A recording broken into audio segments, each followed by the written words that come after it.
Hello everyone, welcome back to Quick Hopper. Today, let's talk about how you can get Maybank Swift Code. As you can see, I am navigating through the WISE website. First, you have to select Malaysia as the country, then proceed to choose the bank name. Let's search for Malayan banking. Next, specify the city to retrieve the precise Swift code. After clicking Find Swift Code, you'll see the branch details, including the address and the Swift code.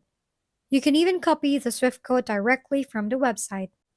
This platform provides accurate Swift codes for each branch, facilitating international transactions. Thank you for watching. We hope this video helped you figure things out.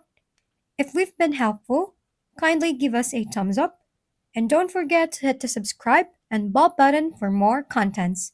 For any questions and suggestions, comment down below.